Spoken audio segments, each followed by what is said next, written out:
Everybody, this is Gabe Nedwick for my video for MPA 580 Legal and Ethical Issues for Dr. Powell's class. This is my video about different codes of ethics.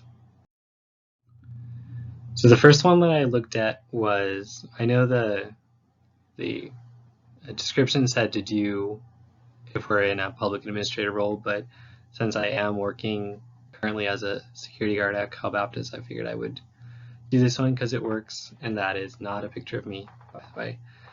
But we fall under the licensing and everything like that for the BSIS in California, the Bureau of Security and Investigative Services, and the basic code of ethics, basic ideas that we follow under BSIS are main thing obviously is protecting life and property. We want to do our job with honesty and integrity. Obviously, since we work closely with law enforcement, things like that, we always want to uphold the law, be mindful of that.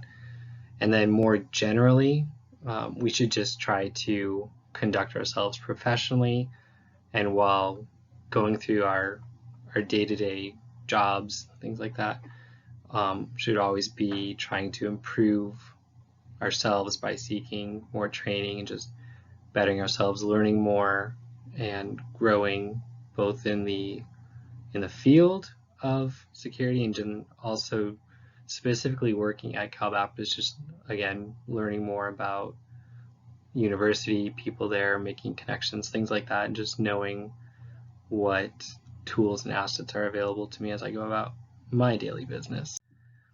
As far as church, it's been a while since I've been, just because my schedule switched to work, but I was going to Saddleback Church.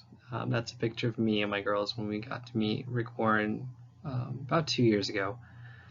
But Saddleback falls under, and Rick Warren signed a code of ethics with the National Association of Evangelicals, and their basic rules are just, again, common to most churches as far as like exalting Christ, being honest, avoiding sinful behavior, and the overall goal of the church in general of just building God's kingdom.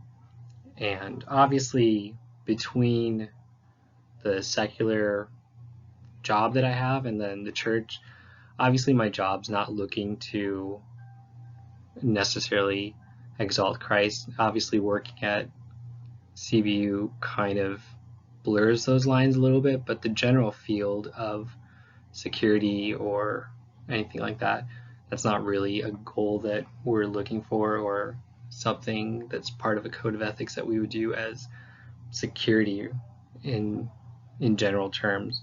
But again, looking at being honest, that obviously falls under both work and church. We always want to maintain honesty and integrity, that sort of thing. And we also, along with looking at work and trying to improve by seeking more training, things like that, and also in church, we're always called to grow in our knowledge of God and the Bible, things like that, just to grow personally, to obviously help the kingdom of God grow as well.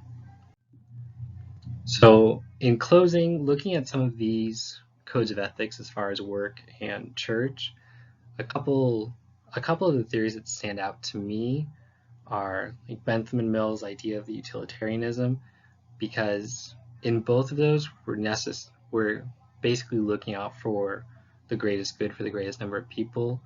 Obviously, at work, I'm not necessarily always in that role where I can focus so much on the greatest good for the greatest number of people, but I'm always looking to promote the good and things like that around me, that sort of thing. And obviously at church, we want to do good for the community, do good for the church body, specifically at the local church and also the church body globally. And another one that stands out is Aristotle's virtue theory. We always want to be virtuous people. We want to promote virtues and have good, just show that we are virtuous, I guess. Obviously, virtue theory lines up very closely with what we're called to be more Christ-like. I think Christ really exemplifies the virtuous life, and since we're called to be more Christ-like and live as Christ, and then that ties together more with what Aristotle was saying. So that is what I've discovered while looking at different codes of ethics as far as work and church. So thank you for watching and have a great day.